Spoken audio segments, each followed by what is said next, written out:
Bonjour à tous. Il n'y a pas plus dangereux pour l'être humain que la croyance et la pensée. La croyance est le témoin de la pensée. La croyance est le soubassement sur lequel s'érigent les pensées. Sans la croyance et les pensées, les entités ne peuvent rien faire sur l'humain. Toutes leurs manipulations tombent sans les deux supports en question. Les forces compliquées savaient que capturer les âmes humaines ne serait d'aucune utilité pour leur domination sur l'humain, pour leur projet sur l'âme humaine, si cette âme n'est pas bercée dans les croyances, si l'humain n'est pas pris dans les pensées.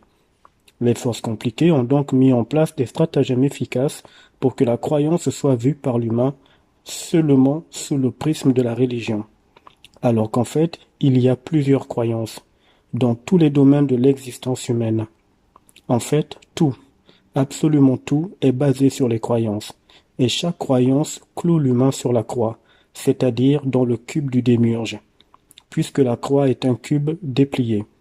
Quand il est dit à l'humain qu'il faut croire, l'humain livre sans s'en rendre compte, sans en être conscient, il livre sa conscience, son mental, son âme, ses corps subtils aux entités. Il y a des gens qui ne savent même pas qu'ils subissent le supplice de la croix astrale.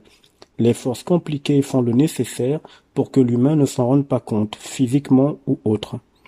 Alors que dans le réel, l'humain est cloué. Quand l'humain ne croit, ou quand l'humain croit en sa réussite sociale, c'est une croyance. Cette croyance sera nourrie par des pensées qui vont prendre le contrôle de l'humain de façon insoupçonnée. Je rappelle que toutes les pensées viennent en très grande partie des âmes désincarnées. Il devient évident que ce sont les âmes désincarnées qui prennent de cette manière, à travers les pensées, le contrôle de l'humain.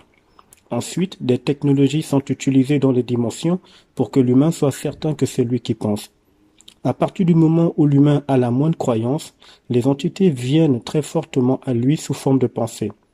Pensée que l'humain finira par qualifier de positive ou négative. En fait, l'humain va jouer le jeu des entités en polarisant. Il y a aussi des gens qui croient en la famille. Cela reste une croyance. L'entourloupe est immense car les entités ont réussi à faire accepter à l'humanité qu'il y a une différence entre les croyances, alors que pour les entités, seule compte la vibration de la croyance que vous émettez. Que ce soit une croyance en votre village, en votre travail, dans vos projets, en vos amis, dans vos finances, dans vos rêves, bref, la liste est longue. Tout ce qui constitue votre quotidien, tout ce dans quoi vous vous appuyez, peu importe le domaine, est vu en astral comme une croyance. Pourquoi? Parce que vous y mettez des émotions, des sentiments. Or, de même que la croyance religieuse est principalement émotionnelle ou sentimentale, de même, tout votre quotidien est empreinte d'émotions, de sentiments. Et là, c'est l'une des ruses efficaces des entités. La croyance en vos émotions et vos sentiments. Tout n'est que croyance. Les pensées, c'est-à-dire les âmes errantes, ont de cette façon la facilité de venir en vous. Je rappelle que la pensée provient des âmes errantes.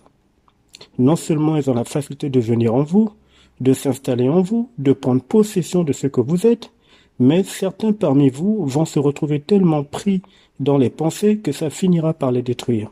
D'autres auront tellement pensé à leur succès dans un projet qu'au final la déception sera grande quand ce projet va échouer. Certains seront pris dans des pensées de crainte au sujet des malheurs qu'ils vont subir, les pires malheurs de l'existence. Et ça finira par se déclencher. Il y en a qui vont être plongés dans des pensées de vengeance, à tel point que ça finira par se retourner contre eux. L'existence, votre existence, est fortement manipulée parce que vous êtes cloué sur le cube astral à travers les croyances. Vous ne pouvez plus bouger. Vous ne pouvez pas voir le réel astral de votre condition. Les pensées viennent à vous afin de vous faire oublier la croix sur laquelle vous êtes cloué, enfermé et cloué dans le cube matriciel.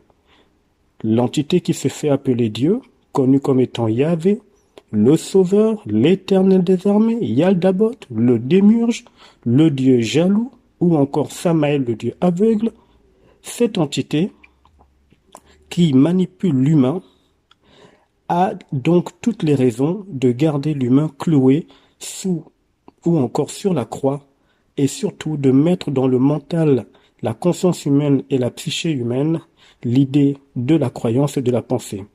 Cependant, seul le savoir en provenance de votre propre esprit vous donne le dessus sur cette machination et vous libère enfin de cette emprise occulte, mais bien réelle.